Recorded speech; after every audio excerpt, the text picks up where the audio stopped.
দুষ্মন্ত প্রতাপ সিংহ টাকার বাক্স নিয়ে জামাইয়ের দিকে এগিয়ে গেলেন। দ্বিজেন্দ্র নারায়ণ সেটা নেওয়ার জন্য উঠে দাঁড়িয়েছে। সঙ্গে সঙ্গে রাতের নিস্তব্ধতা ভঙ্গ করে প্রচণ্ড শব্দে বন্দুক গর্জে উঠল। শোনা গেল ঘোড়ার খুঁড়ের শব্দ। একসঙ্গে অনেকগুলো ঘোড়া দ্রুত গতিতে রাতের অন্ধকার ভেদ করে এগিয়ে আসছে সেই দিকে। কারুর আর বুঝতে বাকি রইল না কি ঘটছে। রাতের অন্ধকারে এই বিবাহ বাসরে নেমে এসেছে সাক্ষাৎ যমদূত।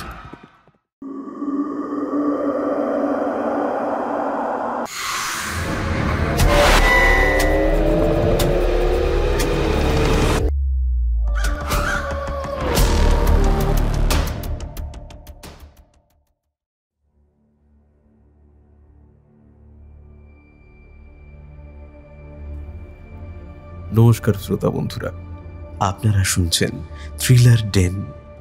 আজ থেকে আমাদের চ্যানেলে শুরু হলো একটি নতুন সিরিজ। লেখক অনির্বাণ ভট্টাচার্যের কলমে পাহাড় দেশের অরণ্যদেব। ব্রিটিশ ভারতের অন্যতম শিকারী ও প্রকৃতি দরদী জিম করবেটের শিকার কাহিনী আবাল বৃদ্ধ বনিতার কাছেই প্রিয়। সত্য ঘটনা অবলম্বনে লেখা তার এই সব গল্পের মধ্যে থেকেই বেছে নেওয়া হয়েছে গল্পে উল্লিখিত সুলতান চরিত্রটিকে। গল্পের খাতিরে কল্পনার রং চড়িয়ে এই স্বল্প আলোকিত চরিত্রটির দুর্ধর্ষ কাহিনী আপনাদের সামনে তুলে ধরা হলো। লেখক অনির্বাণ ভট্টাচার্যের জন্ম কলকাতায়। উদ্ভিদ বিজ্ঞানের স্নাতক অনির্বাণ প্রথম জীবনে শিক্ষকতা করেছেন। পরে সব ছেড়ে পেশাদার লেখক হয়ে ওঠেন তিনি মূলত রহস্য, অ্যাডভেঞ্চার ও অলৌকিক গল্প লিখতেই বেশি পছন্দ করেন। আজকের গল্প পাঠে ব্রতদীপ। প্রধান চরিত্র সুলতান ও রড্রিগের ভূমিকায় শুভদীপ্ত ও হ্যাপি। অন্যান্য চরিত্রে কৌশিক, মলয়, বাল্মীকি, নীল, অর্ঘ্য ও স্নেহাদ্রি। শুরু হচ্ছে আজকের গল্প। লেখক অনির্বাণ ভট্টাচার্যের কলমে পাহাড় দেশের অরণ্যদেব। আজ শুনব প্রথম পর্ব।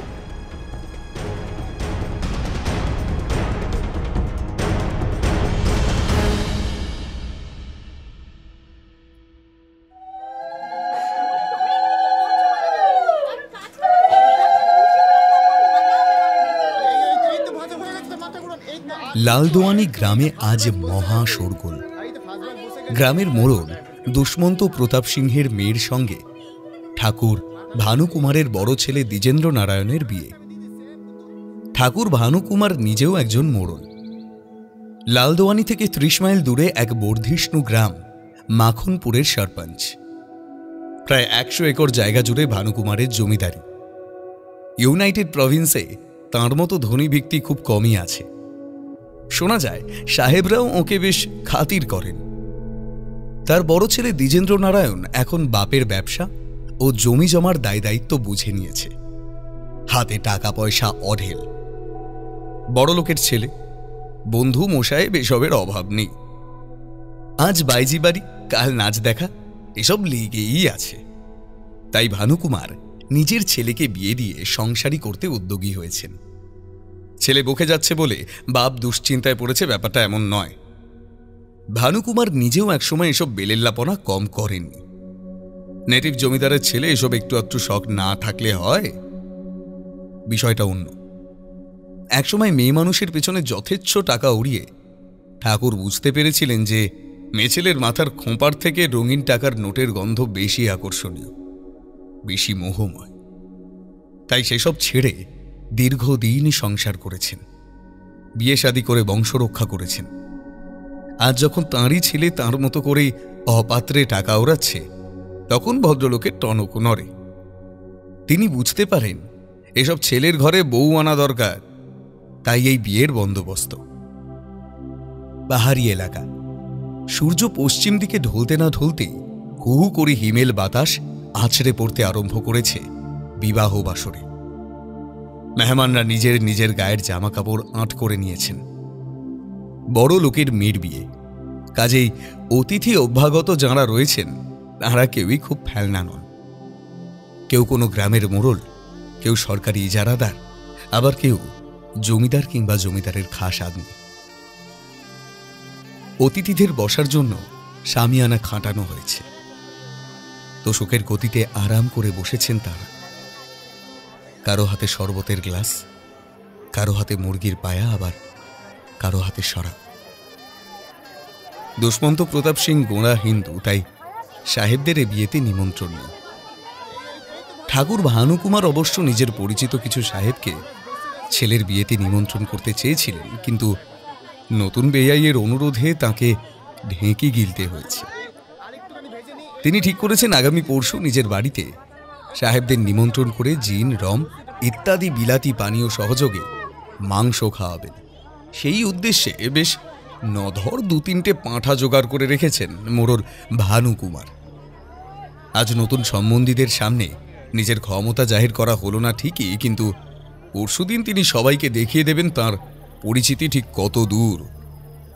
অবশ্য আজকেও ছেলের বাপ হিসেবে যতটা ক্ষমতা প্রয়োগ করা যায় তার চেষ্টায় কোনো ত্রুটি রাখেননি তিনি। যতভাবে পারা যায় মেয়ের বাড়িকে চাপে রাখার চেষ্টা চালিয়ে গেছেন। তবে নিজের ছেলেকে নিয়ে বিশেষ খুশি নন ভানুকুমার। বাপের মতো মেয়ে ছেলের শখ থাকলে কি হবে, বিয়ে করতে এসে সে বেশ ভদ্রলোকটি সেজে বসে আছে। তাকে এতটা বোকা ভাবেননি ঠাকুর সাহেব। ভেবেছিলেন নতুন শ্বশুর বাড়িতে গিয়ে ছেলে ঠিক নিজের হক বুঝে নেবে, কিন্তু এখন দেখা যাচ্ছে তাঁকেই আসরে নামতে হবে। মেয়ের বাপের দিকে এগিয়ে গেলেন ভানুকুমার। এই যে দুষ্মন্ত বাবু, আপনাকেই খুঁজছিলাম। নতুন সম্বন্ধীর ডাক শুনে হাত জোর করে গদগদ হয়ে এগিয়ে এলেন দুষ্মন্ত প্রতাপ সিংহ। বলুন ঠাকুর সাহেব, আপনাদের খাতির যত্নে কোনো ত্রুটি হচ্ছে না তো? ত্রুটি? তা তো হচ্ছেই মশাই। আপনি বলেছিলেন বারাতিদের খাসি খাওয়াবেন, সে জায়গায় বন মুরগির কাবাব দিয়ে কাজ চালাচ্ছেন। বলেছিলেন 30 রকমের পাকওয়ান হবে, সে জায়গায় মাত্র 22 রকমের রান্না হয়েছে। তাছাড়া আরও অনেক রকম। তবুও আমি কিছু বলিনি, শুধু আপনার মুখের দিকে চেয়ে। আপনি এই গ্রামের মোড়ল, আপনার একটা মান ইজ্জত আছে। আমারও এসব ছোট বিষয় মাথা গলাতে ইচ্ছে করে না, নিজের মুখ নষ্ট হয় বুঝলেন। কিন্তু সিংহমশাই, আমি ওই 15,000 টাকার 1 পয়সা কিন্তু কম নেব না। বিয়ের আগে আপনি বলেছিলেন 10,000 টাকা আর নৈনিতালের সম্পত্তি আমার ছেলেকে যৌতুক হিসাবে দেবেন। এখানে এসে শুনলাম নাকি সেই সম্পত্তি আপনি বিক্রি করে ফেলেছেন। দুষ্মন্ত প্রতাপ সিংহ তড়িঘড়ি বলে উঠলেন, আগে ঠাকুর সাহেব, মেয়ের বিয়ের জন্যই ওটা বেচতে হলো। কিন্তু ওটা তো বেচার কথা ছিল না। যাই হোক, ওই সম্পত্তি বাবদ আরো 5,000 টাকা মূল্য ধরে দেবেন।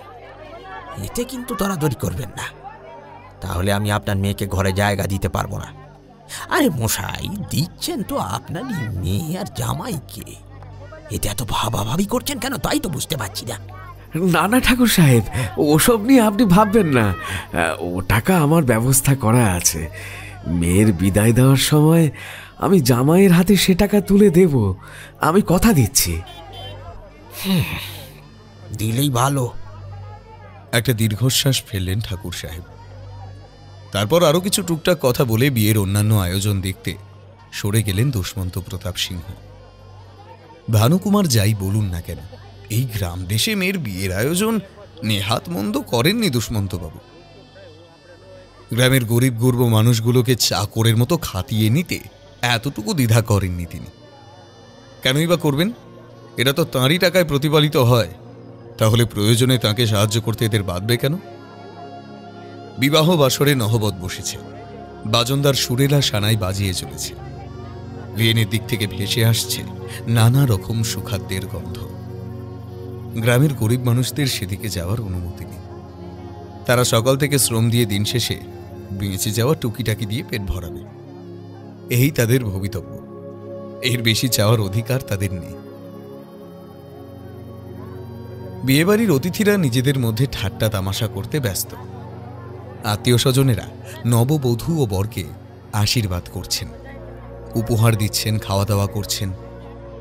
এইসব 7-17 করতে করতে নির্দিষ্ট সময় উপস্থিত হল।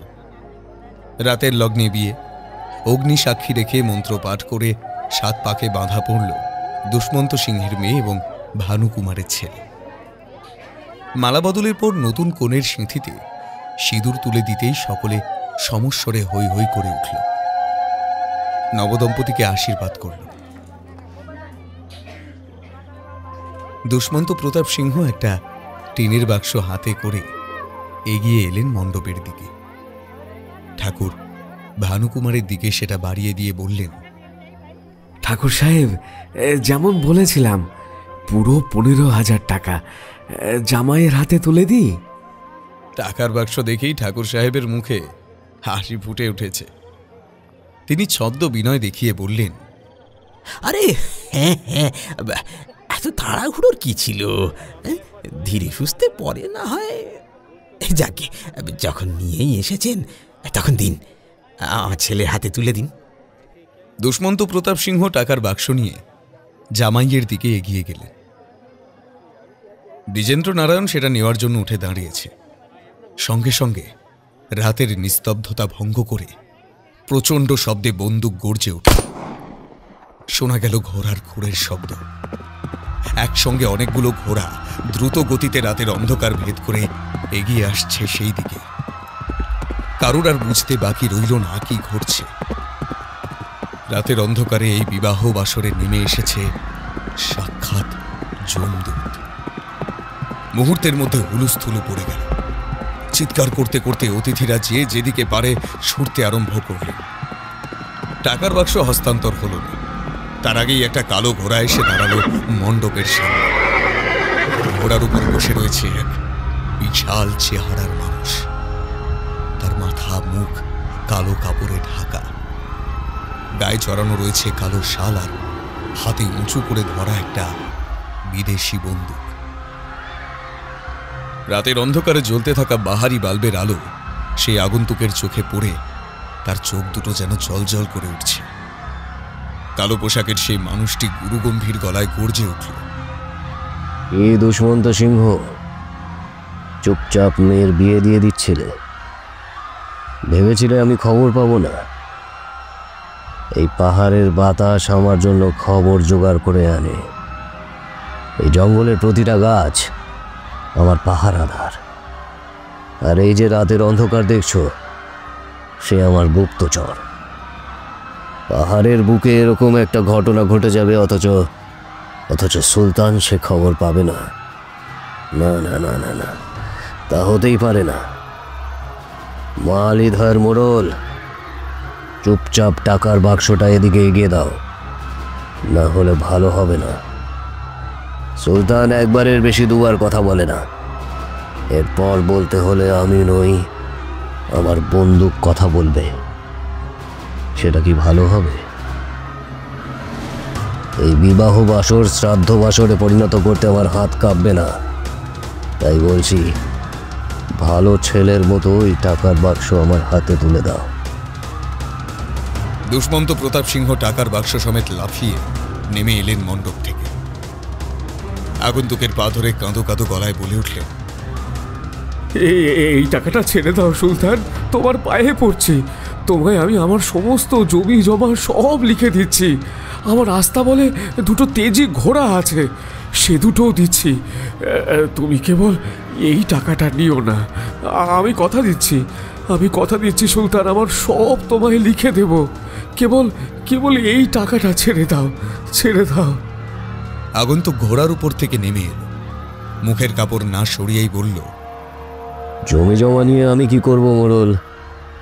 আমি তো আর তোমাদের মতো চাষবাস করি না, আমার নগদ প্রয়োজন। মোড়ল দুষ্মন্ত প্রতাপ এবার বোধহয় সত্যি কেঁদে ফেললেন। সুলতান, আমি তোমার পায়ে ধরছি, এই টাকাটা তুমি নিও না। বাদ বাকি যা তুমি বলবে সব আমি দিয়ে দেব। শুধু এইটা তুমি ছেড়ে দাও সুলতান।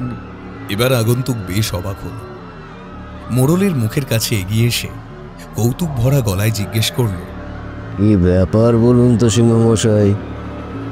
এত কিছু দিতে চাইছো, অথচ এই টাকাটা ছেড়ে দিতে বলছো? কত আছে এতে? 15,000।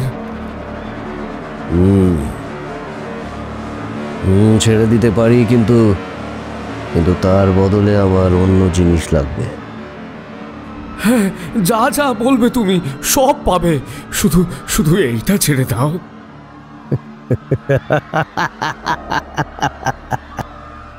মোড়ল, কথা দেওয়ার আগে শুনে তো নাও আমি ঠিক কি কি চাই। সুলতান, সুলতান, আমার মেয়ের বিয়েটা হয়ে যেতে দাও। তুমি যা চাইবে সব দেব আমি তোমায়। তুমি বলো তোমার কি চাই। মোড়লের গলা খানিকটা স্বাভাবিক হয়েছে। আগন্তুক সওদা করতে রাজি হয়েছে দেখে বুঝি বুকে বল পেয়েছেন তিনি। এই বোনের বদলে 30,000 টাকা নেব, তার সাথে নেব ওই দুটো ঘোড়া।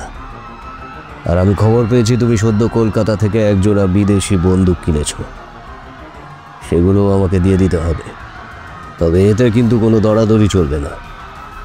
তাড়াতাড়ি ভাবো, তোমার মেয়ের বিয়েতে সময় নষ্ট করার মতো সময় আমাদের হাতে নেই। একই বিয়েতে যৌতুক দিতে গিয়ে মোড়ল দুষ্মন্ত প্রতাপ সিংহের কালঘাম ছুটে গেছিল, তার উপর এই এত বড় ধাক্কা। তিনি মনে মনে হিসেব কষছিলেন। এমন সময় ভিড়ের মধ্যে থেকে ঠাকুর ভানুকুমার বলে উঠলেন, মগের মূল্যক নাকি? তুই চাইবি আর আমরা দিয়ে দেব? দেশে কি আইন কানুন নেই নাকি? হ্যাঁ, এটা ইউনাইটেড প্রভিন্স, এখানে সাহেবদের রাজত্ব চলে, কোনো জঙ্গলি ডাকাতের নয়। ঠাকুর ভানুকুমারের এহেন বক্তব্যে প্রথমে কিছুক্ষণ সুলতান হতভম্ব হয়ে গেল। সাধারণত এ ধরনের কথা শোনার অভ্যাস তার বহুদিন নেই। এ তল্লাটের মানুষজন জমের পরেই সুলতানকে ভয় পায়।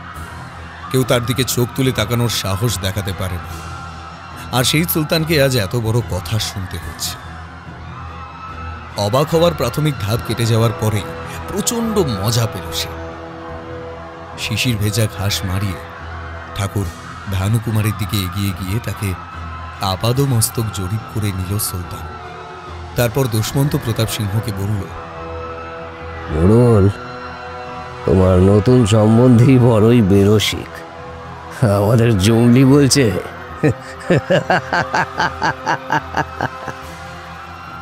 বলেই অট্ট হাসিতে ফেটে পড়ল সে। হাসির দমক থামতে সুলতান ভানুকুমারকে বলল, তুমি শালা ছেলের বিয়েতে মেয়ের বাপের ঘাড় ভেঙে যৌতুক নিচ্ছ, আর ডাকাত হলাম আমরা। হাসালে মাইরি। ঠাকুর সাহেব জাঁদরের লোক, এভাবে উপহাস শোনার বান্দা তিনি নন। হাতের লাঠি মাটিতে ঠুকে তিনি বলে উঠলেন, চুপ বিয়াদব!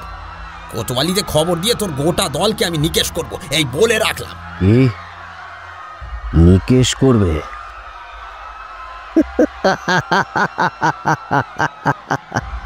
নিকেশ করবে? হ্যাঁ, কোতোয়ালি? বেশ বলেছ বিন্দু। তা বলি, খবরটা দেবে কে? তুমি? হ্যাঁ হ্যাঁ, তোদের মতো ডাকাতদের আমি ভয় পাই না। আমার শিরায় শিরায় ঠাকুর বংশের রক্ত বইছে। কটা ছিঁচকে লোকের দল বানিয়ে আর যাকেই ভয় দেখাও না কেন, এই ঠাকুর ভানুকে তুমি চমকাতে পারবে না। জঙ্গলে ঢোকার আগেই যদি তোকে গ্রেপ্তার না করিয়েছি তো আমার নাম ভানুকুমার নয়।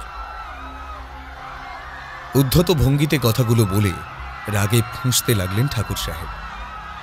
গ্রামের মোড়ল তথা কোণের বাপ দুষ্মন্ত প্রতাপ সিংহ বেগতিক দেখে নিজের নতুন সম্বন্ধীকে থামাতে ছুটে এলেন।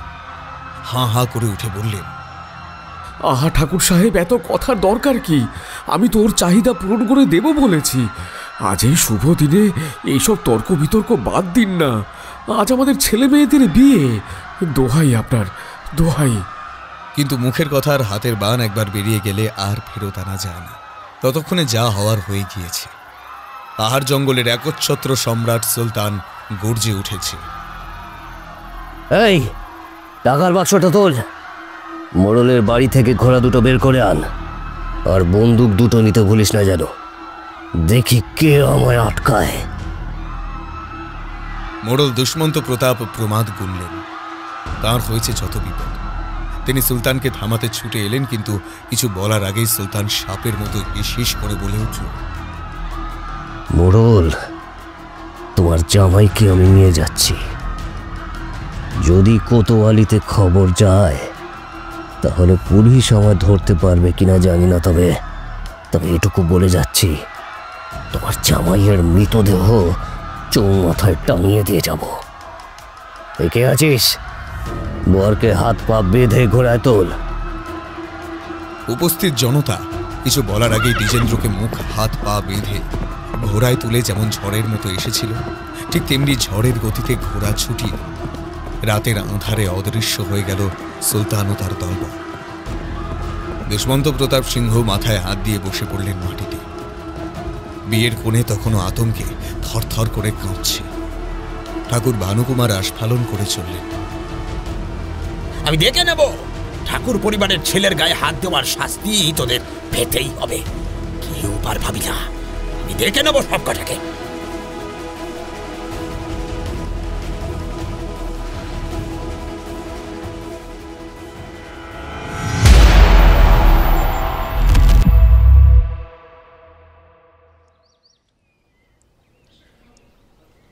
কখন আসবে তোমাদের বড় বাবু? সকাল থেকে ধর্ণা দিয়ে বসে আছি, আমাদের কি আর কাজকর্ম নেই? খাজনা নেওয়ার বেলায় তো সময় মতো সব পৌঁছে যায়, আর দরকার এলেই। টাউনের পুলিশ সদর দপ্তরে বসে হম্বিতম্বি করছিলেন ঠাকুর ভানুকুমার। তিনি সকাল সকাল সদরে চলে এসেছেন, এসেই অভিযোগ দায়ের করেছেন সুলতান ও তার দলবলের বিরুদ্ধে।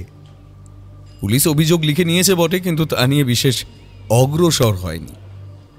তাদের একটাই বক্তব্য, এর আগেও সুলতানকে ধরার অনেক চেষ্টা করা হয়েছে, কিন্তু কিছুতেই কিছু লাভ হয়নি। তাই নতুন করে তারা আর এই বিষয়ে মাথা ঘামাতে নারাজ। তবে ঠাকুর সাহেবকে বিশেষ দুশ্চিন্তা করতে হবে না, কারণ সরকারি তদবিরে এক দুঁদে সাহেব দারোগাকে এ অঞ্চলে পাঠানো হচ্ছে খাস সুলতানকে পাকড়াও করার জন্যই। তিনি আজই আসছেন, আর কিছুক্ষণের মধ্যেই হয়তো এসে পড়বেন সদর দপ্তরে। তাই অফিসাররা নানাভাবে ঠাকুর সাহেবকে কিছুক্ষণ অপেক্ষা করার জন্য অনুরোধ করছেন। ঠাকুর সাহেব যে সে লোক নন, প্রয়োজনে অপ্রয়োজনে নানা সময় তিনি সাহেবী প্রভুদের তৈলমর্দন করেছেন। আজ তার সেই তেলের দাম তোলা প্রয়োজন। এই পাহাড় প্রদেশে ঠাকুর সাহেবকে ধমকানো তো দূরের কথা, কেউ জোর গলায় কথা বলার সাহস পর্যন্ত পায় না। গতকাল সেই ঠাকুর সাহেবের ছেলে দ্বিজেন্দ্র নারায়ণকে অপহরণ করেছে সুলতান ও তার দলবল। এর বিহিত না হওয়া পর্যন্ত রাগ ঠান্ডা হবে না জমিদার বাবুর। এটা ওর সম্মানের প্রশ্ন। ঠাকুর সাহেব, আপনি আর কিছুক্ষণ অপেক্ষা করুন। সকাল সকাল বেরোলে বড় সাহেব 10টার মধ্যেই চলে আসবেন। স্টেশনে গাড়ি পাঠানো হয়ে গেছে, উনি যে কোনো মুহূর্তে এলেন বলে। এতটা উতলা হবেন না দয়া করে আপনি। ভানুকুমারকে শান্ত করার চেষ্টা করে সেপাই মোহনলাল। ছেলের মতো যজমানি করে গ্রাসাচ্ছাদনের চেষ্টা করতে হয় না তাকে। এক খ্রিস্টান মিশনারি মহিলার অনুগ্রহে লেখাপড়া শিখেছে খানিকটা, তার জোরেই পুলিশ দপ্তরে একটা চাকরি জুটিয়ে নিয়েছে মোহনলাল। অল্প বয়সে বাবা মাকে হারিয়েছিল লোকটা, তাই দিন দুনিয়ার হিসেব নিকেশ ভারী অল্প বয়সে বুঝে গেছিল সে। তারপর থেকে দীর্ঘ 30 বছর পুলিশের চাকরি করছে। তবে নামেই চাকরি, সিপাহীর আর কটা টাকাই বা মাইনে। কাজেই নিজের অফিসের বড় সাহেবদের তো বটেই, এমনকি ছোটখাটো জমিদার জোরদারদেরও তেলিয়ে চলে সে। তাতে মাঝে সাঝে কলাটা মূলোটা জুটেও যায় উপরি হিসেবে। ঠাকুর ভানুকুমারকেও ভালো করেই চেনে মোহনলাল। তার বদান্যতাতেই এই সদর শহরে একটা 2 কামরার ভিটে প্রায় জলের দরে পেয়ে গেছে সে। বদলে ঠাকুর সাহেবের সঙ্গে দেখা হলে জি হুজুরি করতে হয় বটে, কিন্তু সেটুকু মোহনলাল মানিয়ে নেয়। গরিব মানুষ এমনি ছোট লোক, বড় লোকের কাছে মাথা ঝুঁকালে তার আর ছোট হওয়ার ভয় থাকে না। আর কতক্ষণ চুপ করে বসবো? হ্যাঁ, ঠাকুর ভানুকুমারের ছেলের অপহরণ হয়েছে, সাহেবেরা কোনো গাই করছে না। অন্যান্য জমিদারদের মতো তাও যদি খাজনা দিতে দেরি করতাম কিংবা কঞ্জুসি করতাম তবু বুঝতাম। এত অকৃতজ্ঞ জাত! ছি ছি ছি ছি। ঠাকুর সাহেব তার সাদা চামড়ার প্রভুদের উপর করা হতে পারেন না, তাই তার যত রাগ গিয়ে পড়ে মোহনলালের উপর। চিৎকার করে বলে ওঠেন, এতক্ষণ এসেছি, একটু জলও খাওয়াতে পারে না। খালি কিছু দরকার হলে তখন ঠাকুর সাহেব করে হেঁ দিয়ে মরে। ঠাকুর সাহেবের প্রয়োজনে কিছু করতে হলে তখনই তোমাদের বুক ধড়পড় করে না? শালা বেঈমানের দুনিয়া! তোমার বউকে পাঠাওনি কেন? বলেছিলাম না আমার ছেলের বিয়েতে কাজ করতে হবে। বাড়িটা নেওয়ার সময় তো রোজ ধনটান দিতে, আর এখন? ভানুকুমারের উত্তপ্ত মেজাজ দেখে মোহনলাল কাঁচু মাচু মুখে বলে ওঠে, হুজুর, ছেলেটার বড্ড জ্বর, তাই ওর মা। ন্যাকা, ছেলেটার বড্ড জ্বর? মাথার উপর ছাদ না থাকলে ওই জ্বর নিয়ে ছেলেটা কোথায় থাকতো শুনে? তা সেই ছাদ যে জুটিয়ে দিল তাকেই অবহেলা। হ্যাঁ, সাহেবদের খিদমত খাটতে খাটতে ভালোই উন্নতি করেছ দেখছি।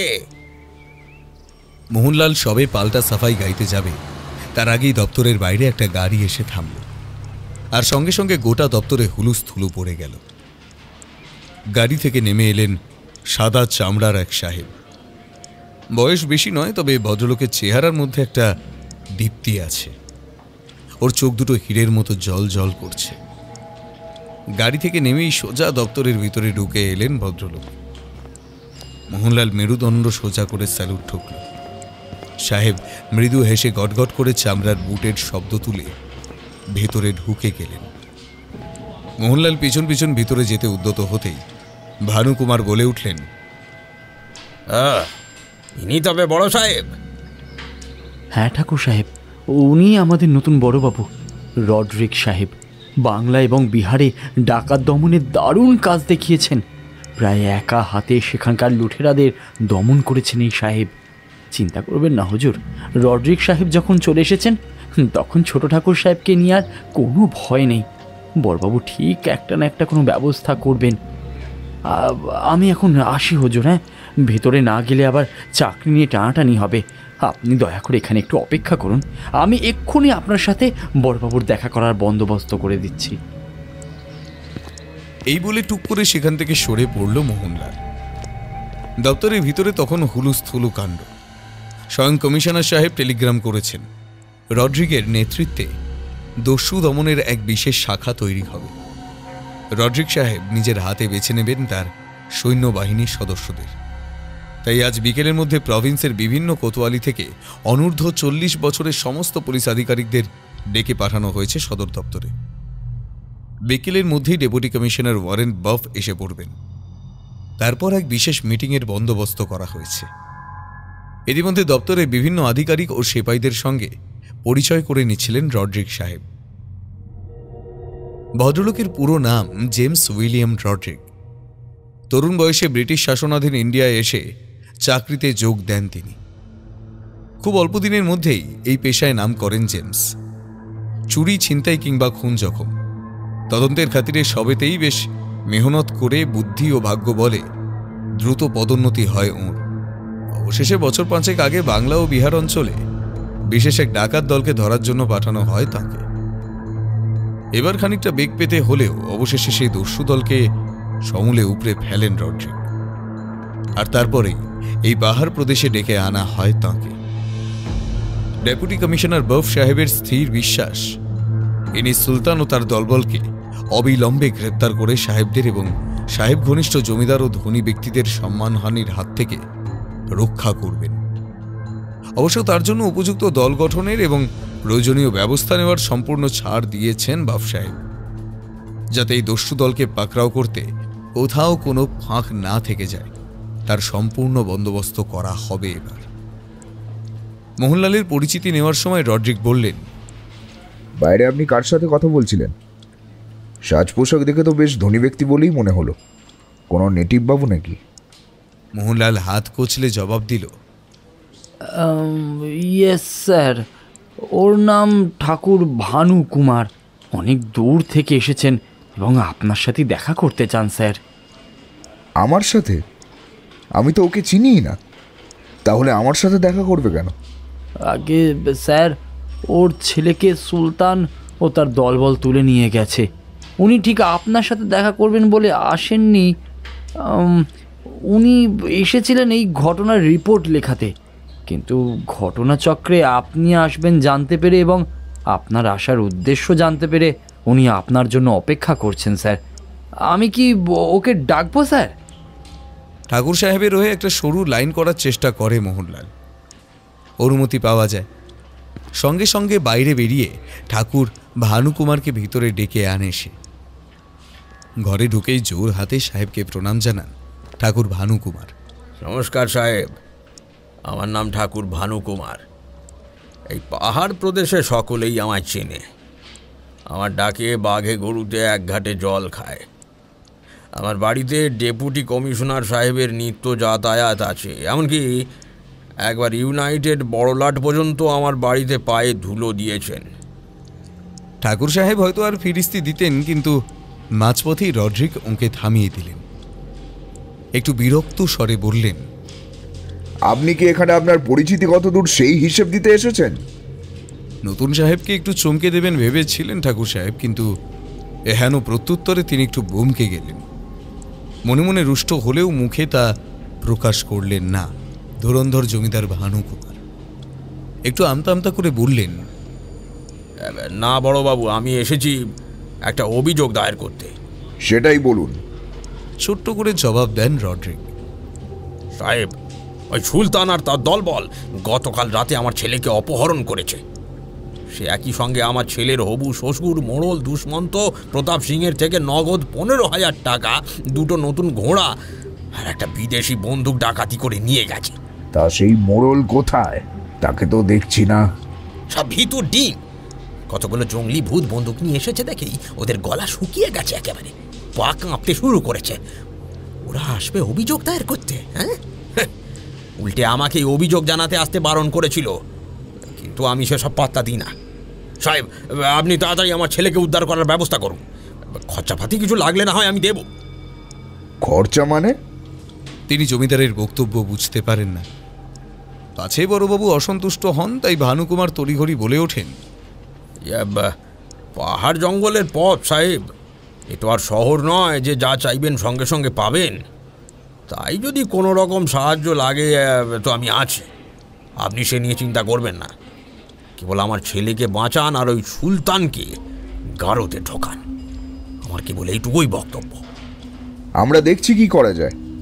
এই বিষয়ে আপনি আমাদের কিভাবে সাহায্য করতে পারেন সেটা বলুন। আপনি কি সাহায্য চাইছেন বলুন সাহেব। এই সুলতান কে? কোথায় থাকে? কোথা থেকে এসেছে? এর বাড়িতে কে কে আছে? এর দলে কজন সদস্য? লোকটার কাজ করার পদ্ধতিটা কি? মানে আপনি আমাদের যে কোনো সূক্ষ্ম তথ্য দিতে পারলে সেটাই আমাদের কাজে লাগবে। মোহনলাল এতক্ষণ চুপ করে দাঁড়িয়ে দুই পক্ষের কথোপকথন শুনছিল। এইবার সে বলে উঠল, স্যার, ও কে কোথায় থাকে, ওর কে কে আছে, এসব কেউ জানে না স্যার। তখন আমি ওই লক্ষ্মীপুর থানায় সবে কাজে যোগ দিয়েছি। একদিন সকালে থানায় খবর এলো যে আমাদের গ্রামের মোড়লের বাড়িতে ডাকাতি হয়েছে। যথারীতি আমি এবং আমাদের থানার বড়বাবু গেলাম খোঁজ খবর নিতে। গিয়ে দেখলাম সেই মোড়লের বাড়ি রীতিমতো একেবারে তছনছ হয়ে গেছে। শুনলাম তার আগের রাতে একদল লোক মুখে কাপড় বেঁধে ঘোড়ায় করে এসে হামলা চালিয়েছে সেই বাড়িতে। তারা বাড়ির সমস্ত মূল্যবান জিনিস লুট করে নিয়ে গেছে। দামি অলংকার ছাড়াও চাল, গম, এমনকি ক্ষেতের সবজিও তুলে নিয়ে গেছে সেই দস্যু দল। সেই শুরু। শুনেছিলাম সেই দস্যু দলের সর্দারের নাম সুলতান। তারপর থেকে এই সুলতান যে কত কীর্তি করেছে তা হিসাব করে বলা মুশকিল স্যার। অনেক ক্ষেত্রে তো আক্রান্ত ব্যক্তির পরিবার সুলতানের ভয়ে পুলিশের রিপোর্ট পর্যন্ত করতে আসে না। তাই সঠিক তথ্য মেলা মুশকিল স্যার। তা এখনো পর্যন্ত এই সুলতানের বিরুদ্ধে কতগুলো কেস ফাইল হয়েছে? মোহনলাল সে কথার কোনো জবাব না দিয়ে ঘরের অপর প্রান্তের এক টেবিলের উপর থেকে বেশ কিছু ফাইল এনে ধপ করে তার বড় সাহেবের টেবিলের উপর রেখে মোট 256টা, অধিকাংশই ডাকাতি।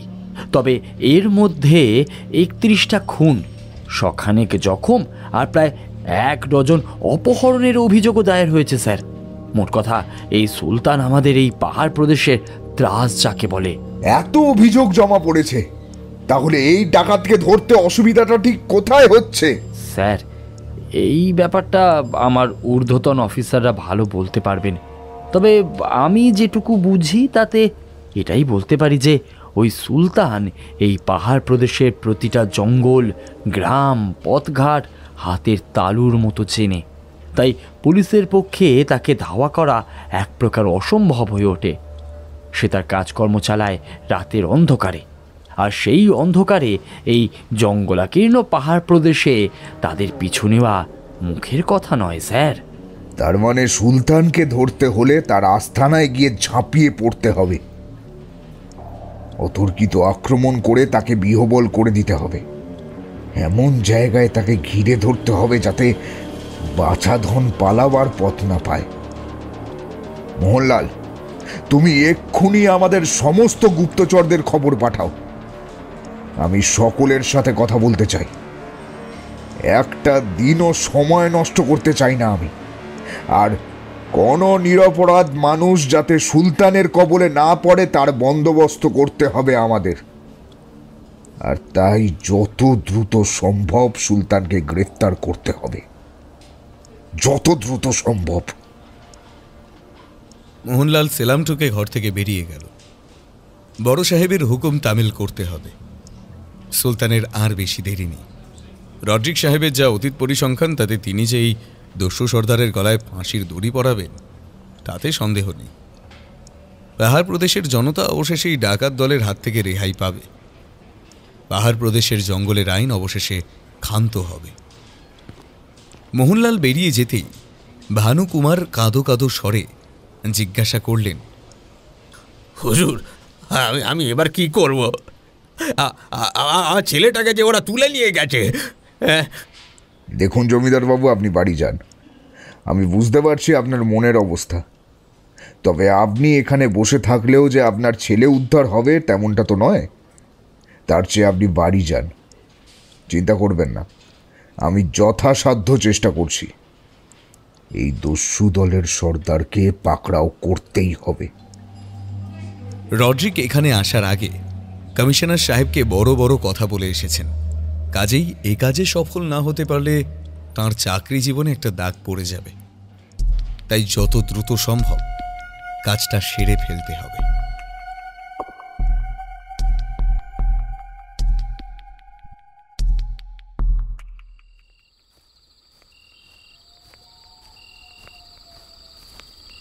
আজ পূর্ণিমা। আকাশ জুড়ে চাঁদের হাসি বাঁধ ভেঙেছে, আর তারই তলায় পাহাড় প্রদেশের জঙ্গলের ভিতর সন্তর্পণে হেঁটে চলেছে একদল উর্দিধারী পুলিশ। তাদের সকলের সামনে এগোচ্ছেন বড় সাহেব রড্রিক, মোহনলাল এবং এক অচেনা মানুষ। এই মানুষটিকে কেউই বড় একটা চেনে না। পুলিশ বিভাগের বহু পুরনো এক গুপ্তচর এই লোকটি। জঙ্গলের ভেতর দিয়ে প্রায় 30 পুলিশ এগিয়ে চলেছে নির্দিষ্ট উদ্দেশ্যে। তাদের লক্ষ্য সুলতান ও তার দলবলকে বামাল সমেত গ্রেপ্তার করা। এই গুপ্তচর খবর দিয়েছে সুলতান গত 2-4 দিন ধরে পাহাড় প্রদেশের একটি নির্দিষ্ট অংশে জঙ্গলের মধ্যে আস্তানা গেড়েছে। অতর্কিতে আক্রমণ করলে গোটা দলটাকে নিকেশ করা যাবে, আর তাই তড়িঘড়ি এই আয়োজন। গত 15 দিন ধরে নিজের ঘুঁটি সাজিয়েছেন রড্রিক। ইউনাইটেড প্রভিন্সের সেরা অফিসারদের এক জায়গায় করে নিজের দল গড়েছেন তিনি। এই দল লড়বে সুলতানের বিরুদ্ধে, এই দল লড়বে নাশকতার বিরুদ্ধে। সবচেয়ে বড় কথা, এই দল অগুন্তি নিরপরাধ মানুষকে ন্যায্য ন্যায় অধিকার পাইয়ে দেবে। আর তার মাথায় থাকবেন স্বয়ং রড্রিক সাহেব। নিজের দল তৈরি করার সময় 3টে কথাই মাথায় রেখেছিলেন তিনি। প্রথমত, এই দলের প্রত্যেককে হতে হবে শারীরিকভাবে সমর্থ। পাহাড় জঙ্গলে সুলতানের পেছনে ধাওয়া করা কোনো বুড়ো হাড়ের কম্য নয়। দ্বিতীয়ত, ভীরু এবং কাপুরুষ যারা, তাদের এই বিশেষ বিভাগীয় দলে কোনো স্থান নেই। সর্বশেষ জঙ্গলের রাস্তাঘাট ভালো মতো চেনার দক্ষতা থাকতে হবে। এইভাবে বেছে বেছে গোটাকুড়ি জনকে নিয়ে নিজের বিশেষ দল গঠন করেছিলেন রড্রিক। দল গঠন প্রায় যখন শেষ, তখনই একদিন খবর এলো যে সুলতান ও তার দলের বেশ কিছু সদস্য লক্ষ্মীপুর গ্রামের পাশের জঙ্গলে আস্তানা গেড়েছে। ওই বিশেষ ঘাঁটিতে কিছু না হলেও গোটা 15 সঙ্গী সাথী নিয়ে বসবাস করছে সুলতান। গুপ্তচর বিভাগের ধারণা কোনো বড় মতলব আঁটছে সে। তা না হলে এক রাতের বেশি এক জায়গায় থাকার বান্দা নয় এই সুলতান। তবে জঙ্গলের মধ্যে এই ঘাঁটিতে হামলা চালানো মুখের কথা নয়। সুলতান জঙ্গলকে জানোয়ারের চেয়েও বেশি ভালো করে চেনে। সেটা তার এলাকা, পুলিশ সেখানে বহিরাগত। গুপ্তচরেরা যদি জায়গা দেখিয়েও দেয় তাহলেও দিনের আলোতে সুলতানের মোকাবিলা করা সহজ হবে না। তাই তারা পরামর্শ দেয় যে রাতের অন্ধকারে যখন গোটা দল বিশ্রাম নেবে ঠিক সেই সময় তাদের উপর হামলা চালাতে হবে। কিন্তু সেটাও বড় সহজ কথা নয়। রাতের অন্ধকারে দস্যু দলের ক্রিয়াকলাপ থিতিয়ে যাবে ঠিকই, তবে সেই অন্ধকারে জঙ্গলের মধ্যে দিয়ে সেখানে পৌঁছানো বিপজ্জনক। জঙ্গলি জানোয়ার তো বটেই, এমনকি জঙ্গলের গোলক ধাঁধায় পথ হারানোর ভয় রয়েছে। কিন্তু রড্রিগ এই সুযোগ ছাড়তে নারাজ। তিনি সকলের সঙ্গে পরামর্শ করতে শুরু করলেন।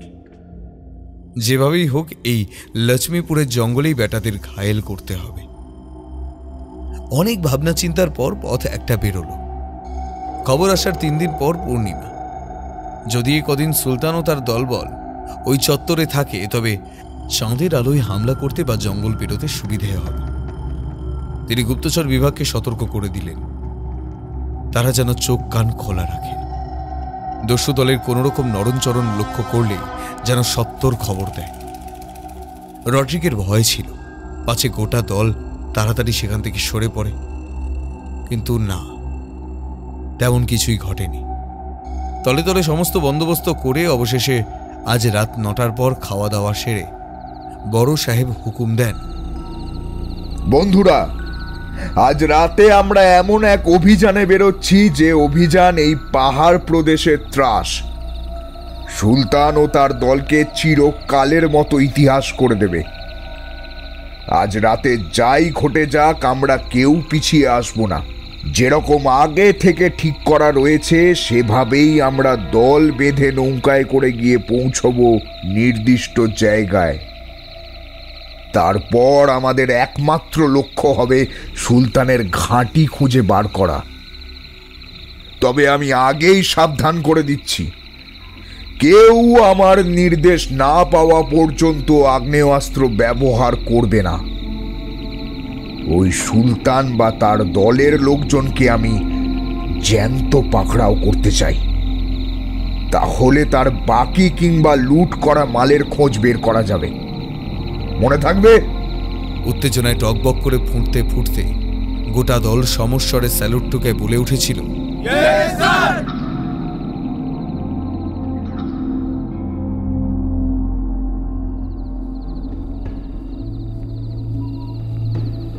এই ঘটনা ঘটে গেছে প্রায় ঘন্টা 3 আগে। রড্রিগের পকেট ঘড়ি বলছে রাত 12টা বেজে 10 মিনিট। মাথার উপর চাঁদ যেন হাঁ করে চেয়ে আছে। গুপ্তচরের দেখানো পথে হেঁটে চলেছেন রড্রিগ আর তার পিছন পিছন গোটা দল। জায়গাটায় এক ধরনের অদ্ভুত ঘাসের জঙ্গল। এই ঘাসগুলো বেশ চওড়া, এর দুদিকে অদ্ভুত কাঁটার মতো রয়েছে। প্রায় 1 বুক সমান লম্বা সেই ঘাসের জঙ্গলের ভেতর দিয়ে চলতে চলতে ওই কাঁটার ঘষা খেয়ে অফিসারদের হাত পা ছড়ে যাচ্ছে। তার সঙ্গে রয়েছে মশার উপদ্রব। যদিও বর্ষাকাল নয়, তবু এই জায়গাটা নিচু বলে পাশের নদীর জল মাঝে মাঝেই জোয়ারে ঢুকে এসে এই জায়গাটা ভরিয়ে দেয়। পরে নদীর জল সরে গেলেও জমা জল পড়ে থাকে দীর্ঘদিন ধরে, আর সেই জমা জলেই জন্ম নেয় লাখ লাখ মশা।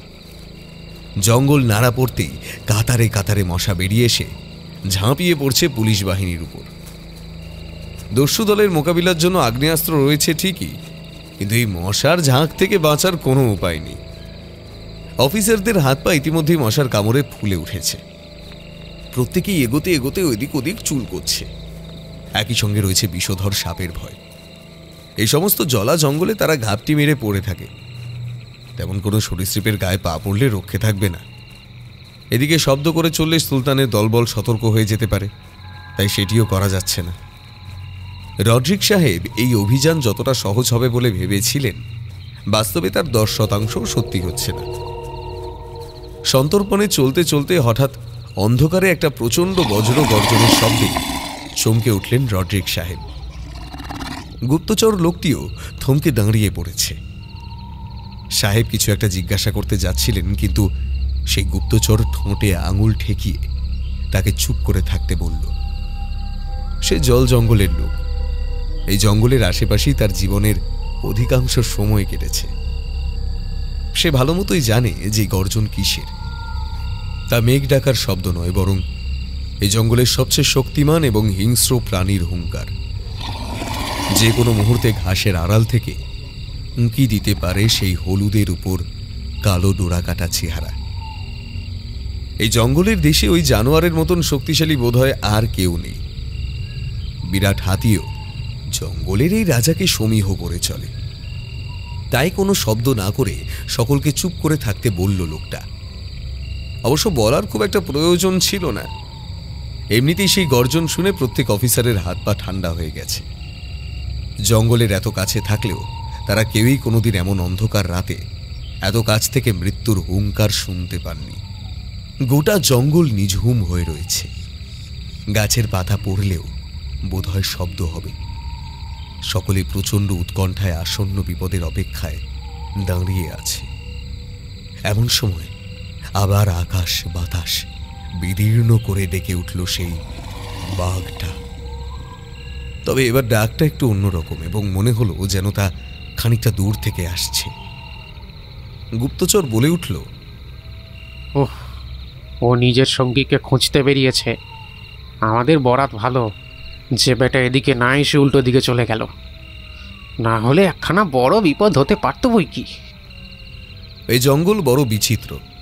রাতের অন্ধকারে তো বটেই, এমনকি দিনের আলোতেও পারদর্শী লোক ছাড়া এই জঙ্গলে পথ খুঁজে বের করা যে সহজ হবে না তা হারে হারে টের পাচ্ছিলেন রড্রিক সাহেব। কিছু দূর এগিয়ে গুপ্তচরটি বলল, সাহেব, আমি এর চেয়ে বেশি এগোতে পারবো না।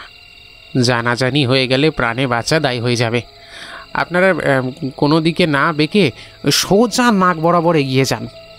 আন্দাজ 200 গজ এগোলেই একটা নদীর পাড়ে গিয়ে পৌঁছবেন। চিন্তা নেই, সেই নদী হেঁটে পার করা সম্ভব। একেবারে ছোট। ওপারে গিয়ে একটা ঘাসের জঙ্গল পেরোলেই আপনাদের অভীষ্ট লক্ষ্যে পৌঁছে যাবেন।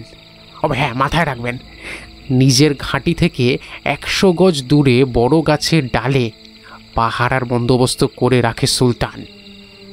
রাতের আধার থাকলেও সেই পাহারাদারদের কায়দা করে এড়িয়ে যেতে হবে আপনাদের। যতদূর খবর পেয়েছি ওদের কাছে কিন্তু আগ্নেয়াস্ত্র রয়েছে। ওরা সংখ্যায় বেশি না হলেও আগ্নেয়াস্ত্র শব্দ পেলেই কিন্তু সুলতান সতর্ক হয়ে যাবে। তখন আপনাদের এত মেহনত মাটি হয়ে যাবে, এই কিন্তু বলে রাখলাম। কথাগুলো বলেই হাত পাতে লোকটা। তার গুপ্তচর বৃত্তির পারিশ্রমিক চাই এবার। এ পেশায় কোনো ধারবাকি হয় না। রড্রিক বেশ কয়েকটা বড় বড় নোটের তারা তার হাতে ধরিয়ে তাকে বিদায় করলেন। এবার গোটা দলের পথপ্রদর্শক স্বয়ং তিনি। সন্তর্পণে ঘাসের জঙ্গল পেরিয়ে নদীর পাড়ে গিয়ে উপস্থিত হতে মাথায় হাত পড়ল গোটা দলের। সামনেই বয়ে চলেছে এক বেনামি জলস্রোত। তার প্রস্থ খুব বেশি নয় ঠিকই, কিন্তু এই মুহূর্তে সেই জলস্রোত পার হওয়া সম্ভব নয়। হিসাবে একটা মারাত্মক ভুল হয়ে গেছে রড্রিক সাহেবের। জোয়ার এসে গেছে। এই ক্ষীণকায় নদী এখন খরস্রোতা হয়ে প্রবল গর্জনে বয়ে চলেছে। এদিকে ভাটার অপেক্ষায় বসে থাকলে দিনের আলো ফুটে উঠবে, আর তখন সুলতানের ঘাঁটিতে গিয়ে পৌঁছলেও বিশেষ সুবিধা করা যাবে না। রড্রিক সাহেব কোমরে হাত দিয়ে দাঁড়িয়ে মোহনলালকে জিজ্ঞাসা করলেন, এবার উপায়? মোহনলাল খরস্রোতার দিকে তাকিয়ে জবাব দিল, স্যার, এই রাতের অন্ধকারেই যা করার করতে হবে। জলের স্রোত কমার অপেক্ষা করা সম্ভব নয়। কিন্তু এই জলস্রোতের মধ্যে পা রাখলে তো ভাসিয়ে নিয়ে যাবে। আমরা নদী পার করব কেমন করে? আমি বলি কি, আমরা যদি হাত ধরাধরি করে এপার থেকে ওপারে যাওয়ার চেষ্টা করি তাহলে কিন্তু সেই বিপদ এড়ানো যাবে স্যার। মতলব মনে ধরে সাহেবের। এরপর গোটা পুলিশ বাহিনী একে অপরের হাত ধরে একটি মানব শৃঙ্খল গঠন করে নেমে পড়ে জলে। নদীর জল বরফের মতো ঠান্ডা। দেহের যেটুকু অংশ জলে ভিজছে তা যেন অবশ হয়ে যাচ্ছে। তার সঙ্গে রয়েছে প্রবল জলের টান। এক মুহূর্তের অসাবধানতায় ভাসিয়ে নিয়ে যাবে সেই জলস্রোত। তাছাড়া নদীবক্ষ এবড়ো খেবড়ো পাথরে ভর্তি, আছাড় খেলেই মুখ মাথা গুঁড়ো হয়ে যাবে। তবে বিপদ তেমন কিছু ঘটল না। বেশ কিছুক্ষণের চেষ্টায় গোটা দল নদী পার করে উল্টো দিকের বালিয়াড়িতে গিয়ে পৌঁছল। ক্লান্তিতে প্রত্যেকের শরীর ভেঙে পড়ছে, তবু বিশ্রাম নেওয়ার অবকাশ নেই। আর ঘণ্টাখানেকের মধ্যেই ভোরের আলো ফুটে উঠবে। এখনো প্রায় 1 ক্রোশ পথ পাড়ি দিতে হবে। বড় সাহেব চাপা স্বরে বললেন, আমরা আমাদের অভিযানের অন্তিম চরণে উপস্থিত হয়েছি। যে কোনো মুহূর্তে ওই দস্যু দলের সাথে আমাদের মুখোমুখি হতে হবে। সবাই নিজের নিজের আগ্নেয়াস্ত্র তৈরি রাখো। তবে আবার সাবধান করে দিচ্ছি, যতক্ষণ না আমি বলবো ততক্ষণ কেউ আগ্নেয়াস্ত্র ব্যবহার করবে না, মনে থাকবে। নদীর এপারের ঘাসের জঙ্গল আবার অন্য রকমের। এর পাতা সরু এবং তার ডগায় এক ধরনের ফুলের মতো কিছু লেগে রয়েছে। মানুষের স্পর্শ পাওয়া মাত্র সেই ফুলগুলো ফেটে যাচ্ছে এবং তার থেকে রেণুর মতো কিছু বাতাসে ভাসতে শুরু করছে। প্রথম কিছুক্ষণ কিছুই টের পাওয়া যায়নি, কিন্তু কিছু দূর এগোনোর পরেই ওই ফুলের আসল কেরামতি টের পাওয়া গেল। প্রত্যেক পুলিশ অফিসারের নাক চোখ চুলকোতে আরম্ভ করেছে। কাঁচা জল গড়াতে আরম্ভ করেছে প্রত্যেকের নাক দিয়ে। ঘাসের জঙ্গল বেরোবার আগেই অনেকের চোখ ফুলে ঢোল হয়ে গেল। রড্রিগের বুঝতে বাকি রইল না যে ওই ঘাসে কোনো এমন পদার্থ রয়েছে যা থেকে তাদের প্রত্যেকের ভয়ঙ্কর অ্যালার্জি উৎপন্ন হয়েছে। একসময় বড় সাহেবের চোখ এতটাই ফুলে গেল যে তিনি আর সামনের দৃশ্য দেখতে পর্যন্ত পারছিলেন না। তার সঙ্গে তার নাক এবং চোখ দিয়ে ক্রমাগত জল কাটতে আরম্ভ করেছে। দলের বাকিদের অবস্থাও তথৈবচ। মোহনলাল তার বড় সাহেবের কাছে এগিয়ে এসে ফিসফিস করে বলল, স্যার, এই অবস্থায় আরও এগুলো কি ঠিক হবে? আমরা কেউ ঠিক করে দেখতে পর্যন্ত পাচ্ছি না। নাক দিয়ে ক্রমাগত জল বেরোচ্ছে। আপনি আদেশ করলে সবাইকে কিছুক্ষণ এক জায়গায় বসে যেতে সামলে নিতে বলি। তাছাড়া তো আর উপায় দেখছি না। সবাইকে আধ ঘন্টা সামলে নিতে বলো, কিন্তু কেউ যেন কোনো শব্দ না করে। দেখতে দেখতে চুলকানি বন্ধ হয়ে গেল। চোখের ফোলাভাব সম্পূর্ণ কেটে না গেলেও কিছুক্ষণের মধ্যেই সামনের দৃশ্যপট আবার স্পষ্ট হয়ে উঠল সকলের কাছে।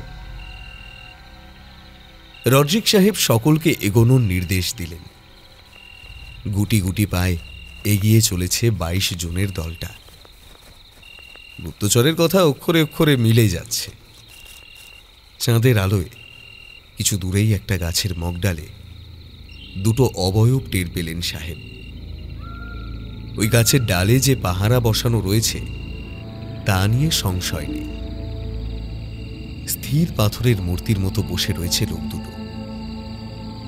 একটু নড়াচড়া করলেই ওই উপর থেকে তারা পুলিশ বাহিনীর হদিশ পেয়ে যাবে। রড্রিগ ইশারা করে বললেন, সবাই ছড়িয়ে পড়ো, কোনো দুজন যেন একসাথে না থাকে। বিভিন্ন দিক থেকে ওই গাছের পাহারাদারদের নজর এড়িয়ে সামনের দিকে এগোতে হবে আমাদের। কিন্তু স্যার, ওদের চোখে এড়িয়ে যাবেন কিভাবে? যতই পৃথক পৃথকভাবে এগোই না কেন, কেউ না কেউ ওদের নজরে ঠিকই পড়ে যাবে। তার চেয়ে ওদেরকেই ঘায়েল করে ফেললে কেমন হয়? মতলব মন্দ নয় মোহনলাল, কিন্তু ওদের ঘায়েল করব কেমন করে? গুলি চালালে সেই শব্দে সুলতানের দল সতর্ক হয়ে পড়বে। স্যার, একটা উপায় আছে। আমাদের মধ্যে কেউ যদি লুকিয়ে ওই গাছের কাছে পৌঁছতে পারি, তাহলে গাছে উঠে ওই দুটোর ব্যবস্থা করা যাবে। না না মোহনলাল, এ বিষয়ে আমি তোমার সাথে একমত হতে পারছি না। আমরা কেউ যদি চুপি চুপি ওই গাছের কাছে পৌঁছেও যাই, তাহলেও কিন্তু গাছে ওঠার সময় ওই পাহারাদাররা ঠিক টের পেয়ে যাবে। তুমি বুঝতে পারছো? কেবল একটা গুলির শব্দ আমাদের এত মেহনত মাটি করে দেবে। স্যার, তাহলে এখন উপায়? উপায় একটাই, ভবিতব্যের উপর ভরসা করে পৃথক পৃথকভাবে ওই গাছ এড়িয়ে যতদূর যাওয়ার চলে যেতে হবে। জানি কেউ না কেউ ঠিকই ওদের নজরে পড়ব। তখন যদি বেটারা গুলিও চালায় তাহলেও যেন আমরা দ্রুত সুলতানের দলবল সরে পড়ার আগেই তাদের ঘাঁটিতে ঝাঁপিয়ে পড়তে পারি। সেই চেষ্টা করতে হবে। মোহনলাল আর কথা বাড়ায় না। গোটা দল ছড়িয়ে পড়ে চতুর্দিকে এবং অবিশ্বাস্যভাবে ওই পাহারাদারদের এড়িয়ে একসময় তারা একটা জলধারার সামনে গিয়ে উপস্থিত হয়। বেশ বড় হলেও এই জলধারা পার হতে আর অসুবিধা হওয়ার কথা নয়। এখানে আগের জলস্রোতের মতো পরিস্থিতি ভয়ঙ্কর নয়। ওপারেই দেখা যাচ্ছে সুলতানের ঘাঁটি। মৃদু আঁচে আগুন জ্বলছে আর তার চারপাশে 4টে অস্থায়ী ঘর। কোনো লোকজন দেখা যাচ্ছে না ঠিকই, তবে তারা হয়তো এই ঘরগুলোই বিশ্রাম নিচ্ছে। জলধরা পার হওয়ার আগে রড্রিক সাহেব পিছন ফিরে ওই গাছের পাহারাদারদের দিকে দেখলেন। তিনি একটু অবাক হয়েছেন। সন্তর্পণে এগোলেও এতটুকু শব্দ যে হয়নি তেমন নয়, অথচ ওই অবয়ব দুটোর কোনো হেলদোল চোখে পড়েনি। নয়তো এতক্ষণে গুলি না চালালেও দলের বাকিদের সতর্ক করার জন্য তারা কিছু না কিছু করত। তিনি মনে মনে ভাবলেন, এও হতে পারে যে গাছের মগডালে বসে বসে ক্লান্ত পাহারাদার দুজন হয়তো ঘুমিয়ে পড়েছে, তাই সামান্য শব্দে তারা ভ্রুক্ষেপ করেননি।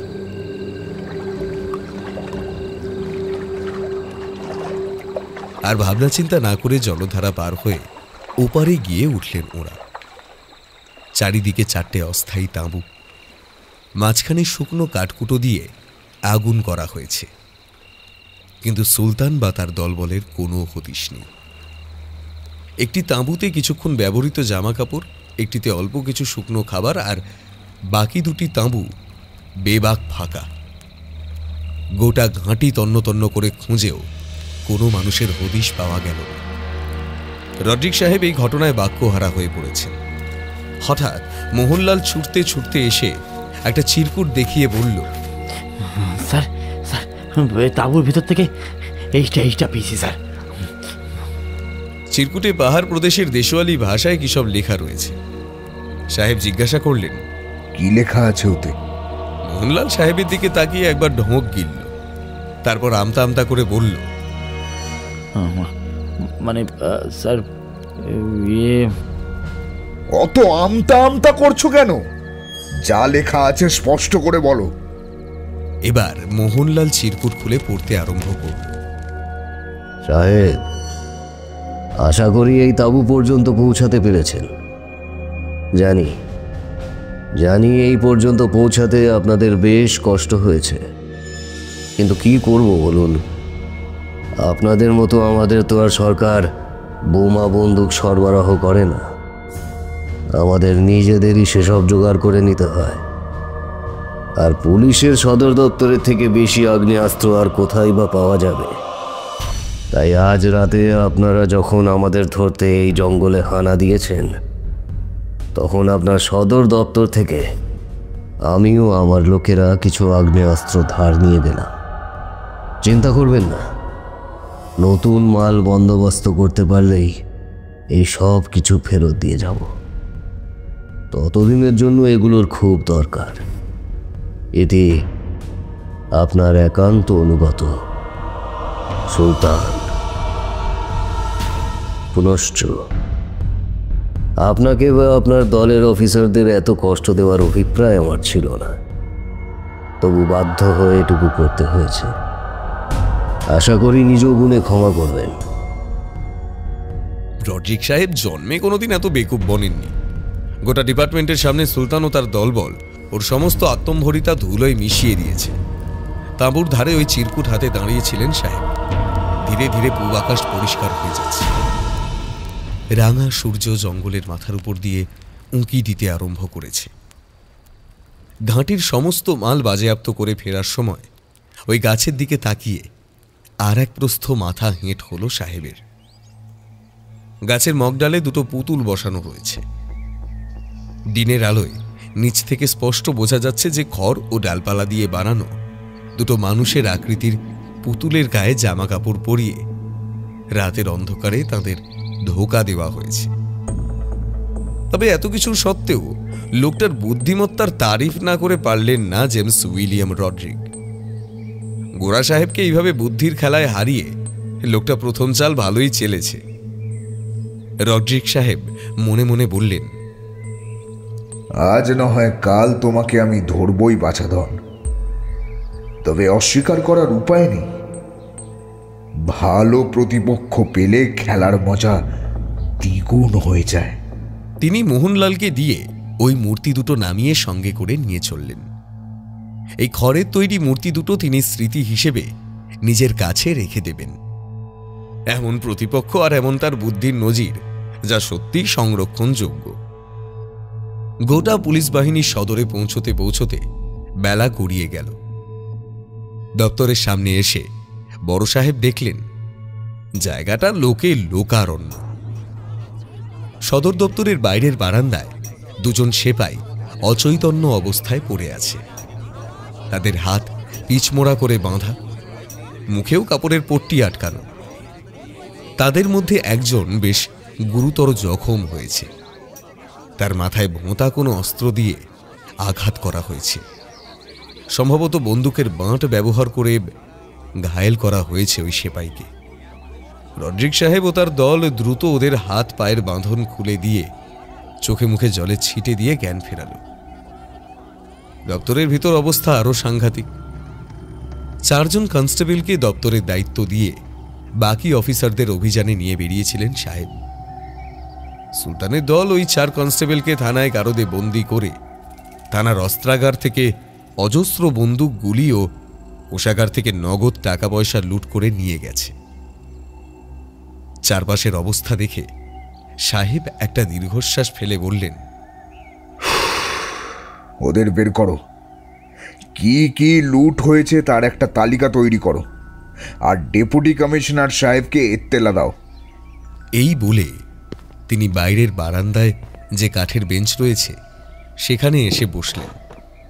একজন সেপাই তখনও সেই বেঞ্চে বসে ধীরে ধীরে ধাতস্থ হবার চেষ্টা করছে। সাহেব সেই সেপাইকে জিজ্ঞাসা করলেন, ঠিক কি হয়েছিল বলো তো? সেপাই কোনো রকমে মাথা তুলে বলল, আমাদের কোনো কুসুর নেই হুজুর, আপনি মাই বাপ, আমাদের চাকরি খাবেন না দয়া করে। 4 ছেলে মেয়ে, এদের নিয়ে ভিক্ষা করে খেতে হবে শেষে, দয়া করুন হুজুর। কথাগুলো বলতে গিয়ে লোকটার গলা কেঁপে গেল। আসন্ন বিপদের কথা ভেবে তার চোখের কোণে জল চলে এসেছে। রড্রিক সাহেব সেপাইটিকে আশ্বস্ত করে বললেন, চিন্তা নেই, তোমার কোনো ক্ষতি হবে না, কিন্তু কাল রাতে ঠিক কি ঘটেছে আমাকে বিশদে সবটা বলো। হুজুর, গতকাল রাতে তখন আন্দাজ 11টা বাজে, আমরা যে যার রাতের খাবারের বন্দোবস্ত করছি। এমন সময় একদল মাদারি এসে হাজির। তারা নাকি বিভিন্ন গ্রামে ঘুরে ঘুরে খেলা দেখায়, আর তাতেই যেটুকু উপার্জন হয় তাই দিয়েই নাকি তাদের পেট চলে। তারা এসে বলে যে তাদের নাকি একটি অভিযোগ দায়ের করার আছে। কোন গ্রামের কোন মহাজন নাকি তাদের ঠকিয়েছে। আমি তাদের পরে আসার কথা বললাম, কিন্তু তাও তারা যেতে চাইল না। বলল, বাবু, আমরা অনেক দূরে থাকি, বারবার সদরে আসতে হলে ঝামেলা। গ্রামের থানা মহাজনের বিরুদ্ধে অভিযোগ দায়ের করতে চায় না, তারা ওই মহাজনের কাছ থেকে ঘুষ নেয়। তা আপনারা যদি দয়া করে অভিযোগটা নিয়ে নেন, খুব মেহেরবানি হবে। জি হুজুর, ওরা এই বলেই থানায় ঢোকে, তারপর সুযোগ বুঝে প্রথমে কনস্টেবল রহমতের মাথায় আঘাত করে তাকে অজ্ঞান করে দেয়, তারপর অফিসারকে, তারপর বন্দুক উঁচিয়ে আমাদের 4 জনকে গারদে ঢোকায় এবং সব শেষে অচৈতন্য রহমত ও আফসারকে বেঁধে সব লুটপাট করে নিয়ে পালায়। সেপাইয়ের বক্তব্য শেষ হতে না হতেই মোহনলাল ভিতরে এসে খবর দিল, স্যার 18টা বন্দুক নিয়ে গেছে ব্যাটারা, আর কোষাগার এবং গুলির স্টক প্রায় খালি করে দিয়েছে। জেমস রড্রিক রাগে বিড়বিড় করতে করতে কাঠের বেঞ্চে জোরে ঘুষি মারলেন।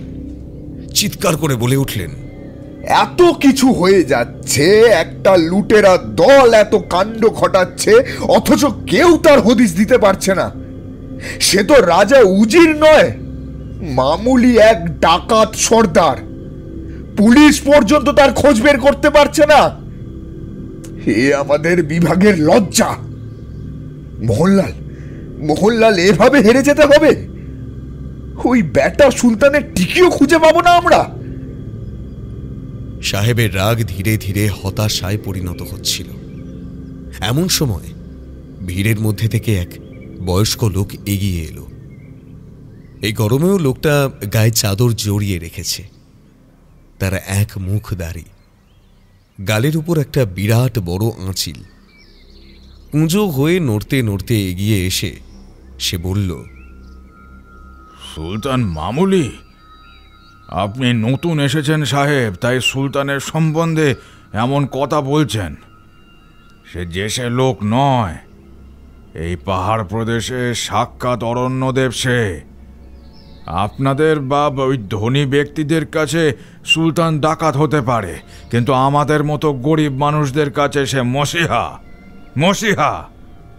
এই পাহাড়ের জঙ্গলের মানুষের জন্য তার মন কাঁদে। সে আমাদের জন্য যা করেছে তা কোনো রাজা ওজের কিংবা কোনো সরকার করেনি। তাই যতই মাথা খুঁড়ুন, ওর খবর এখানে পাবেন না। জেমস রড্রিক লোকটার কথা শুনে সোজা হয়ে বসেছেন।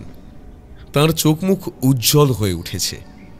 তিনি বললেন, আপনি তো দেখছি অনেক কিছুই জানেন ওর ব্যাপারে, তা পুলিশকে সাহায্য করছেন না কেন? কেন করব বলতে পারেন? এখানে যত লোক উপস্থিত হয়েছে তারা সকলে সুলতানের ব্যাপারে কিছু না কিছু জানে, কিন্তু কেউ আপনাদের কিছু বলবে না। সে কোথায় থাকে, কি খায়, তার বাড়িতে কে কে আছে, কোথায় তার ঘাঁটি, কোনো কিছুই আপনি জানতে পারবেন না। কারণ যখন সরকার, জমিদার, মহাজন আমাদের মতো গরিব মানুষদের উপর অত্যাচার করে, পুলিশ ন্যায় বিচার না করে অবলীলায় দুটো টাকার জন্য নিজেদের এইসব অসৎ মানুষদের কাছে বেচে দেয়, তখন এই সুলতান একমাত্র আমাদের সামনে ঢাল হয়ে এসে দাঁড়ায়। সে যা লুট করে তার অধিকাংশ বিলিয়ে দেয় গরিবদের মধ্যে। আমাদের কাছে সে ভগবান। আমরা কেন বলবো তার খবর?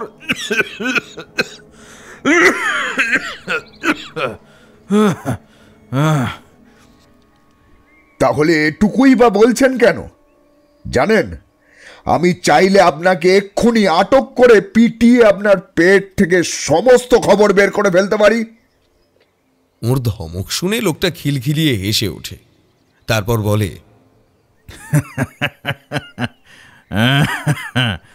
আমায় মেরে ফেললেও আমি না চাইলে আমার পেট থেকে একটি কথাও আপনি বের করতে পারবেন না।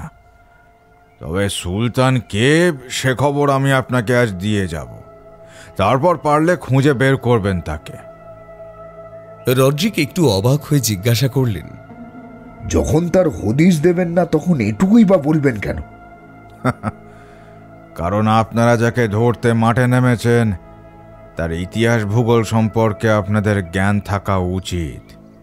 প্রতিপক্ষ কতটা শক্তিশালী তা না বুঝে লড়তে নামা বালখিল্যপনার নামান্তর। বেশ, বলুন তবে কি বলতে চান। সিগারেট খাবেন? এই বলে নিজের সিগারেটের প্যাকেটটা এগিয়ে দেন সাহেব। প্যাকেট থেকে একটা লম্বা বিলিতি সিগারেট বের করে আগুন ধরায় লোকটা। তারপর তাতে একটা লম্বা টান দিয়ে তিনি বলতে শুরু করেন, আপনারা মানে যারা গরিব মানুষের দণ্ডমুণ্ডের কর্তা, তারা নিজেদের অজান্তেই এমন অনেক কাজ করে ফেলেন যা পরে আপনাদেরই সমস্যায় ফেলে। আজকের সুলতান কিন্তু একদিনে সুলতান হয়নি, তাকে তৈরি করেছেন এই আপনারা। আপনাদের অত্যাচারে একটা আমুদে ছেলে খোলস ছেড়ে ডাকাত দলের সর্দার হয়ে উঠেছে। আমরা তৈরি করেছি মানে? এই পাহাড় প্রদেশে এমন অনেক জাত আছে যাদের আপনারা চোর বা ডাকাত হিসেবে অভিযুক্ত করে মূল জনস্রোতে মিশতে দেননি। এমন অনেক গ্রাম আছে যেখানকার নারী পুরুষ নির্বিশেষে আপনারা সবাইকে চোর অপবাদে ভূষিত করেছেন, গৃহবন্দী করে রেখেছেন তাদের। এই খবর কি আপনার জানা আছে? এই খবর রড্রিগের অজানা নয়। ইউনাইটেড প্রভিন্সে এমন অনেক জনজাতি আছে যাদের অধিকাংশ মানুষ পেশাগতভাবে অপরাধী। তারা অপরাধ ছাড়া আর কিছুই করতে পারে না। চুরি, ছিনতাই, রাহাজানি এই তাদের কাজ। এমন অনেক জনজাতি আছে যেখানে নারীরা গ্রামের সেরা চোরকেই স্বামী হিসেবে গ্রহণ করে, আর তাদের বিয়ে করার জন্য গ্রামের পুরুষেরা যে কত বড় দাঁও মারতে পারে তার ফিরিস্তি খুঁজতে থাকে। তাই ব্রিটিশ সরকার সেই সমস্ত জনগোষ্ঠীকে এক ঘরে করে রাখার সিদ্ধান্ত নিয়েছে। আজ বহু বছর হল। মূল জনস্রোতে মেশার অধিকার তাদের নেই। তিনি লোকটার দিকে তাকিয়ে সম্মতিসূচক ঘাড় নাড়লেন। তেমনই এক জনজাতি বন্দী ছিল ইমামগড় দুর্গে। একবার ভেবে দেখুন সাহেব, একটা গোটা গ্রাম, প্রায় 150 জন লোক ইমামগড় দুর্গের ওই ছোট্ট খুপড়িতে বন্দী হয়েছিল দীর্ঘ 15 বছর। ওই দুর্গের কালো অন্ধকারেই জন্ম নেয় সুলতান। তবে প্রথমে অবশ্য তার ওই নাম ছিল না, বাপ মা ভালোবেসে তাকে অন্য একটা নাম দিয়েছিল। কিন্তু দুর্গের ওই কালো অন্ধকারে গ্রামের বাকিদের সমস্ত ইচ্ছা অনিচ্ছার মতো ওই ছোট্ট ছেলেটার সেই আসল নামটাও হারিয়ে যায়। অস্বাস্থ্যকর পরিবেশে উপার্জনহীন মানুষগুলো রীতিমতো নরক যন্ত্রণা ভোগ করত। সরকারের তরফ থেকে খাবার আসতো বটে, কিন্তু তা অনিয়মিত। কখনো 2 সপ্তাহে একবার তো কখনো মাসে একবার আনাজ আসতো সেই দুর্গে। আধ পেটা খেতে খেতে বড়দের পেটে তো চড়া পড়ে গেছিল, কিন্তু ছোটরা তো খিদের জ্বালা সইতে পারে না সাহেব। ওই ছোট্ট ছেলেটাও পারেনি। খিদের জ্বালায় ছটফট করতে করতে একসময় সে এমন একখানা কাজ করে বসে যা করার সাহস বড়রাও দেখাতে পারেনি। আসলে সাহেব, কিছু কিছু মানুষ জন্ম থেকেই সুলতান হবে বলে জন্মায়। আমাদের মতো সাধারণ হয়ে বাঁচার কপাল নিয়ে তারা জন্মায় না, তারা জন্মায় রাজত্ব করতে। ওই ছোট্ট ছেলেটার ভবিতব্যেও তেমনই লেখা ছিল। এক রাতে খিদের জ্বালা সইতে না পেরে 14 বছরের সেই ছেলেটা কাটারি দিয়ে দুর্গের 5 বন্দুকধারী প্রহরীকে কুপিয়ে খুন করে। তারপর গ্রাম শুদ্ধ লোককে বের করে আনে ওই নরকের ভিতর থেকে। সে বলেছিল গোটা গ্রামবাসীরা তার পাশে থাকলে সে দুনিয়ার সাথে লড়ে সকলকে ন্যায় বিচার পাইয়ে দেবে। কিন্তু সকলের সে হিম্মত ছিল না। যাদের ছিল তারা ওর সাথেই রাতের অন্ধকারে গা ঢাকা দিল, আর যাদের সাহসে কুলালো না তারা ছড়িয়ে ছিটিয়ে পড়ল গোটা পাহাড় প্রদেশে। এরপর মুষ্টিমেয় কটা লোক নিয়ে ছেলেটা তৈরি করল নিজের দল। সেই দল গরিবদের জন্য হক ছিনিয়ে আনে, সেই দল অত্যাচারের কালো হাত ভেঙে গুঁড়িয়ে দেয়, সেই দল সব অন্যায়ের বিরুদ্ধে রুখে দাঁড়ায়।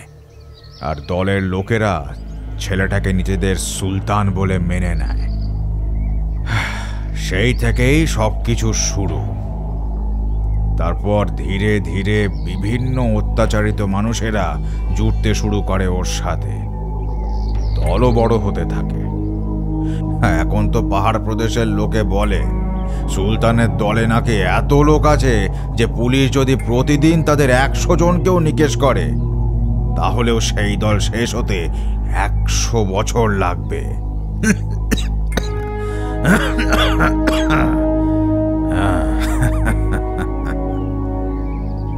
জেমস রড্রিগ মুগ্ধ হয়ে শোনেন সুলতানের বীরগাথা।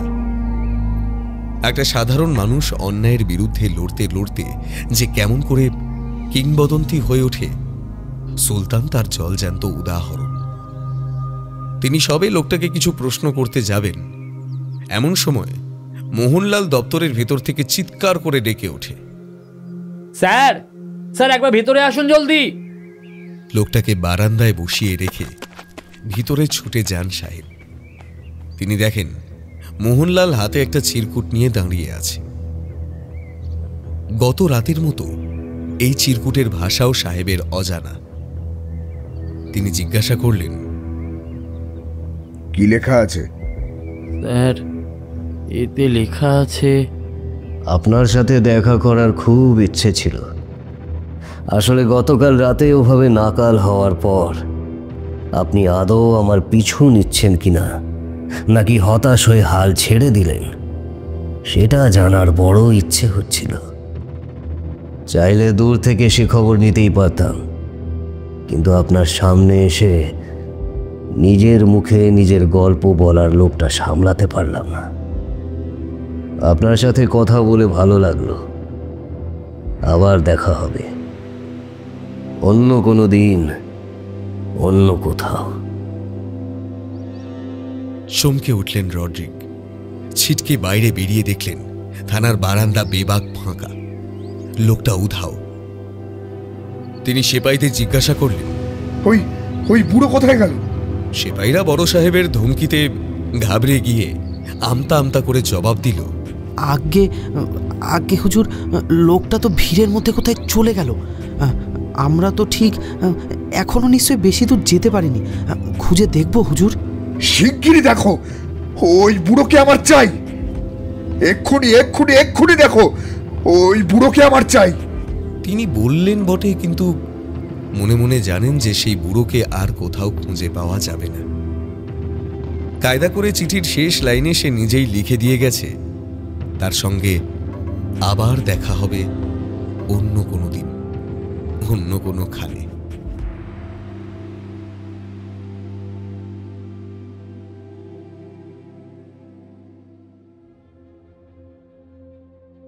শেষ হলো আমাদের আজকের গল্প, পাহাড় দেশের অরণ্যদেবের প্রথম পর্ব। গল্পটি ভালো লাগলে অনুরোধ করব চ্যানেলটি সাবস্ক্রাইব করে আমাদের সাথে থাকার জন্য। কেমন লাগলো আমাদের আজকের গল্প? আপনার সুচিন্তিত মতামত ও পরামর্শ জানান কমেন্ট বক্সে। পরবর্তী গল্পের আপডেট পেতে আমাদের ফলো করুন ফেসবুক ও ইনস্টাগ্রামে। আজ আসি, আবার দেখা হবে পরের সপ্তাহে।